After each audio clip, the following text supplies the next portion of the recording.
नमस्कार. व्हिडिओ क्रमांक 2मध्ये आपले सर्वांचं या ठिकाणी हार्दिक स्वागत.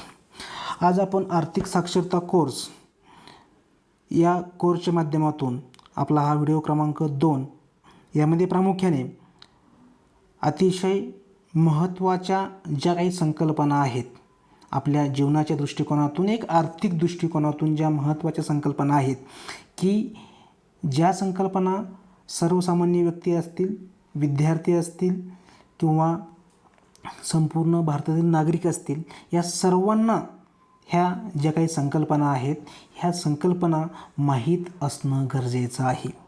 ह्या जर संकल्पना माहीत असतील तर तुम्ही जी काही गुंतवणूक करणार आहात किंवा तुम्ही गुंतवणूक करण्याचा जो काही विचार करणार आहात तर तो विचार ह्या 2 संकल्पनाला अनुसरून तुम्ही करणार आहात आणि निश्चितच तुम्हाला आपल्या गुंतवणूक किंवा तुम्ही जी काही गुंतवणूक करणार आहात त्यामध्ये निश्चितच तुम्हाला फायदा होणार आहे.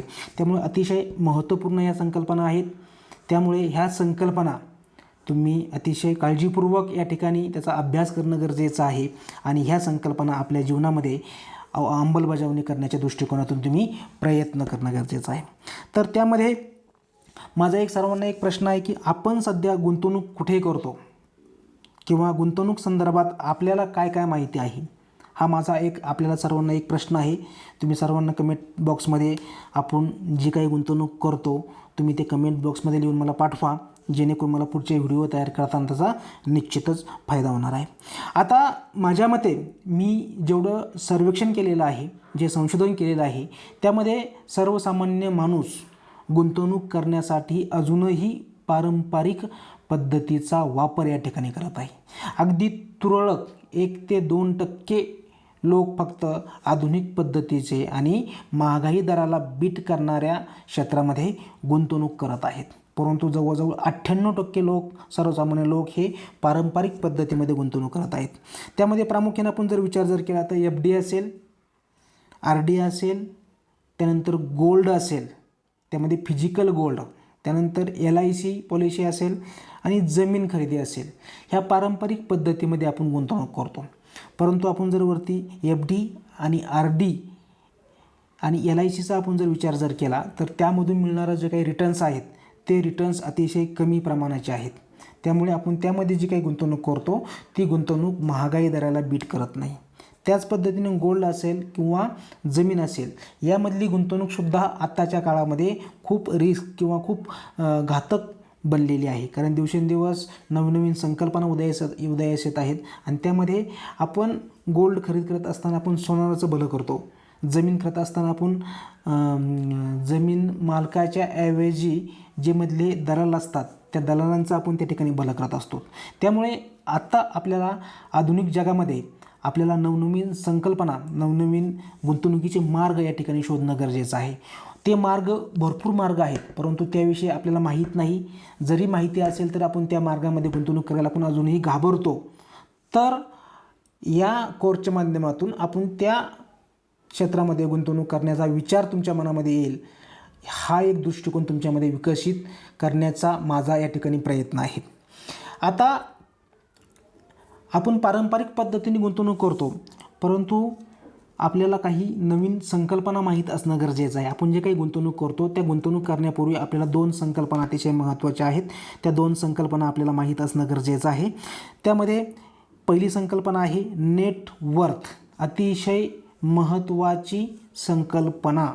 तुमच्याकडे वही असेल तर वहीमध्ये लिहून घ्या. नेट वर्थ अतिशय महत्त्वपूर्ण संकल्पना. ही संकल्पना तुम्हाला जर समजली आणि तुम्ही तुमच्या जीवनामध्ये याचा अंमलबजावणी केली तर तुम्ही निश्चितच तुमच्या जीवनात यशस्वी होणार आहात.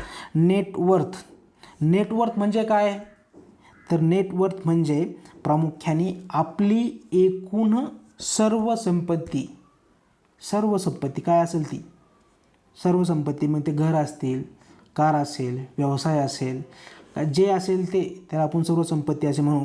त्याच पद्धतीने त्या संपत्तीमधून आपण आपले जे काही कर्ज असतील, आपल्या देणे असतील, दायित्व असेल, यांची वजाबाकी करायची आणि त्यातून जे काही शिल्लक राहणार आहे त्याला नेट वर्थ असे म्हणतात.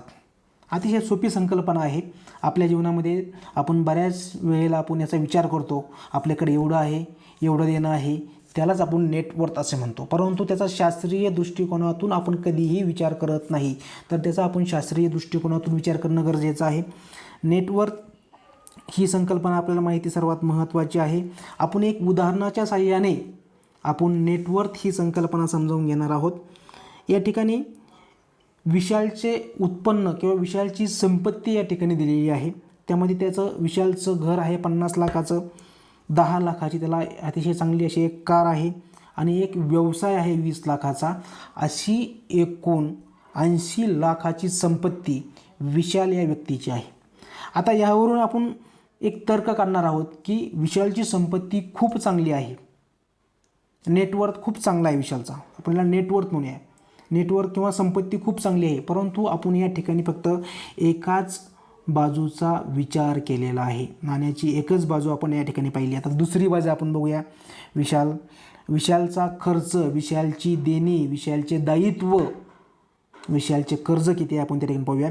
45 लाखाचं होम लोन आहे, 9 लाखाची कार लोन आहे, 20 लाखाचं व्यावसायिक कर्ज काढलेलं आहे. असे एकूण 75 लाख रुपये त्याला देणी आहे. म्हणजे विशालचं एकूण नेटवर्थ हे 5 लाख आहे. हे तुमच्या लक्षात आलं. एकूण नेटवर्थ किती आहे? 5 लाख आहे. बरेच जण म्हणतील हे नेटवर्थ चांगलं आहे की कमी आहे, हे तुम्हाला पुढे समजणार आहे.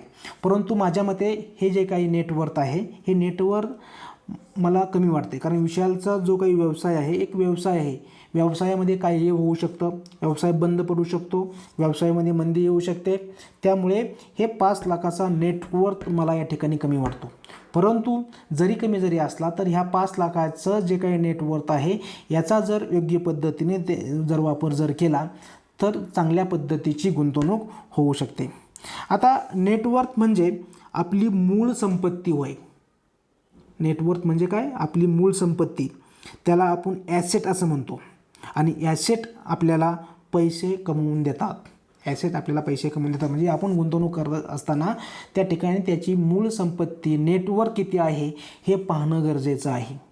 एखाद्या व्यक्तीला पैसे देत असताना, एखाद्या व्यवसायामध्ये आपण गुंतवणूक करत असताना नेटवर्थ किती आहे, ॲसेट किती आहे हे आपण त्या ठिकाणी पाहणं गरजेचं आहे. आणि तुम्हाला माहीत आहे की आता नेटवर्थ कसा काढायचा, त्यामुळे तुम्हाला आता समजणार आहे. गुंतवणूक करत असताना आपण त्या दृष्टिकोनातून तुम्ही त्या गोष्टीकडे पाहण्याचा प्रयत्न करणार आहात.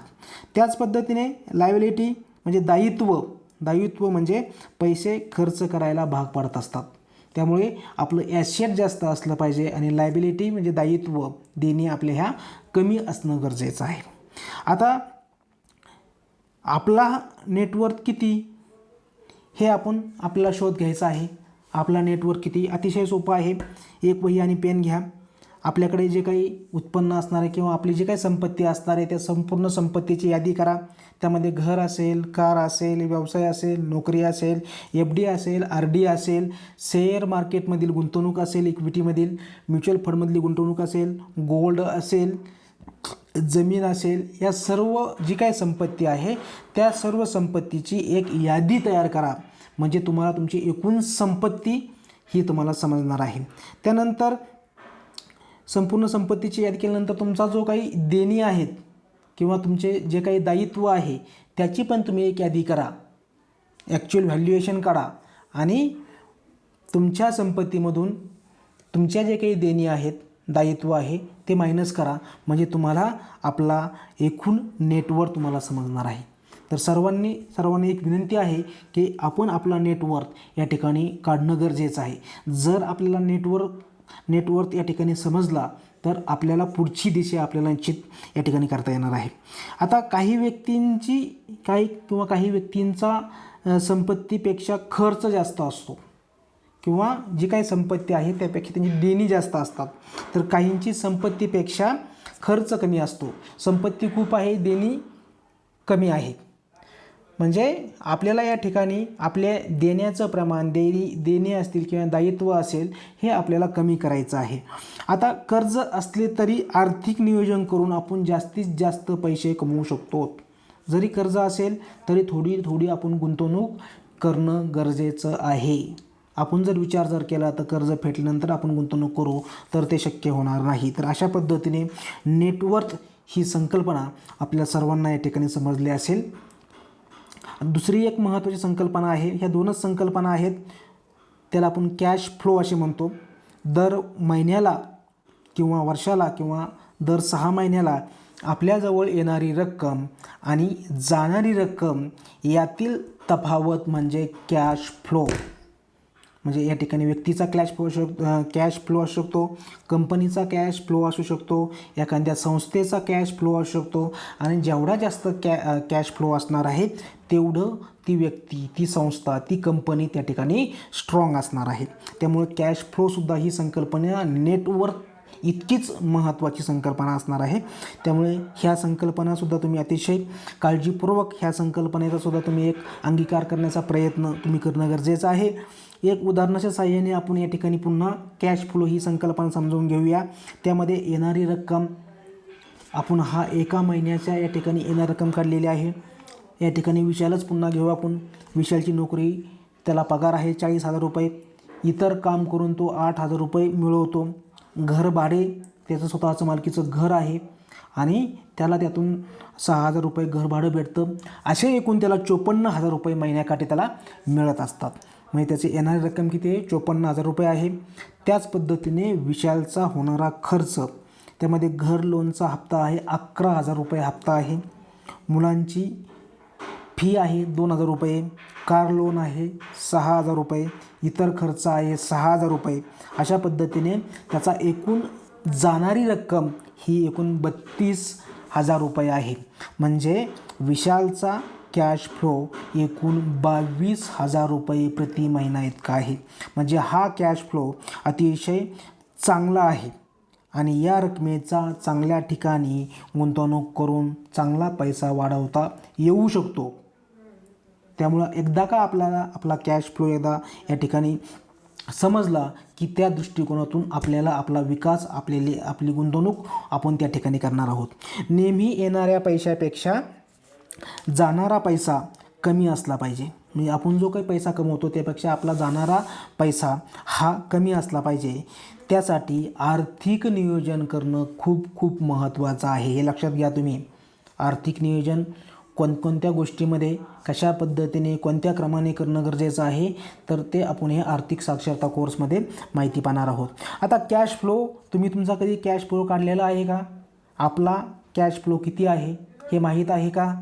ज्यांना माहीत असेल ओके, परंतु ज्यांना माहीत नाही त्यांनी आपला कॅश फ्लो आपण जसं नेटवर्थ काढलेलं आहे त्या पद्धतीने कॅश फ्लो तुम्ही या ठिकाणी काढण्याचा प्रयत्न करा.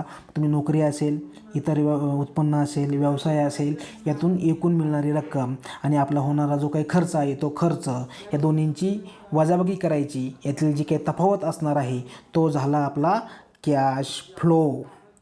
तर आपण लक्षात घ्यायचं आहे की सतत उत्पन्नापेक्षा जास्त खर्च नको. एखाद्या महिन्यामध्ये खर्च होऊ द्या, परंतु सतत नको. प्रत्येक महिन्यामध्ये तो खर्च नको. आपल्याकडे येणारा पैशाचा ओघ कसा वाढवता येईल तो पहा व होणारा खर्च कसा कमी करता येईल त्यावरती आपण काम करणं गरजेचं आहे. त्यासाठी आपण उत्पन्न वाढवण्यासाठी वेगवेगळे कोर्स करू शकतो. आपण वेगवेगळे मार्ग त्या ठिकाणी स्वीकारू शकतो आणि त्या मार्गातून त्या वेगवेगळ्या स्रोतामार्फत आपण आपली संपत्ती, आपला येणारा पैसा आपण वाढवू शकतो. त्याच पद्धतीने आपला जो काही होणारा खर्च आहे तो खर्च आपल्याला कशा पद्धतीने कमी करता येईल यावरती काम करणं गरजेचं आहे. तेच आपण ह्या आर्थिक साक्षरता कोर्समध्ये तुम्हाला शिकवणार आहोत. अशा पद्धतीने आपण या ठिकाणी आर्थिक साक्षरता कोर्स मधील ज्या काही 2 अतिशय महत्त्वाच्या संकल्पना आहेत त्या संकल्पना आपण या ठिकाणी समजावून देण्याचा प्रयत्न केलेला आहे. त्यामध्ये नेटवर्थ आणि कॅश फ्लो ह्या 2 संकल्पना, ह्या तुम्हाला एक होमवर्क आहे की प्रत्येकाने आपला नेटवर्थ आणि कॅश फ्लो या ठिकाणी काढणं गरजेचं आहे. आणि जर तुम्ही तो कॅश फ्लो आणि नेटवर्थ जर काढला तर आपल्याला पुढील गुंतवणूक, पुढील नियोजन किंवा आर्थिक साक्षर होण्याच्या दृष्टिकोनातून पुढचं पाऊल आपल्याला टाकायला सोपं जाणार आहे. त्यामुळे सर्वांनी नेटवर्थ आणि कॅश फ्लो या ठिकाणी काढा आणि कमेंट बॉक्समध्ये किंवा आपल्या गुगल क्लासरूमच्या चॅट बॉक्समध्ये प्रत्येकाने आपला नेटवर्थ आणि कॅश फ्लो त्या ठिकाणी सांगितला तर आपल्याला पुढचं नियोजन करायला खूप या ठिकाणी महत्त्व होईल. आता जे व्यक्ती कमी वयाचे असतील, विद्यार्थी असतील, त्यांनी आपल्या कुटुंबाचा कॅश फ्लो काढा, कुटुंबाचं नेटवर्थ काढा, कुटुंबाला समजावून सांगा, कुटुंब प्रमुखाला समजावून सांगा हे अशा पद्धतीचं आहे, अशा पद्धतीने केलं तर आपल्याला या ठिकाणी निश्चितच आपण महागाई दराला किंवा भविष्यकाळातील जी काही वाढती महागाई आहे त्या महागाईचा आपण सामना करू शकणार आहोत. तर मित्रांनो, आज आपण या व्हिडिओ क्रमांक 2मध्ये या ठिकाणी थांबणार आहोत. व्हिडिओ क्रमांक 3मध्ये आपण आर्थिक साक्षरता कोर्सचा पुढील भाग, त्यामध्ये जे काही महत्त्वाचे घटक आहेत त्या महत्त्वाच्या घटकावरती आपण त्या ठिकाणी चर्चा करणार आहोत. तोपर्यंत आपण या ठिकाणी थांबणार आहोत. धन्यवाद.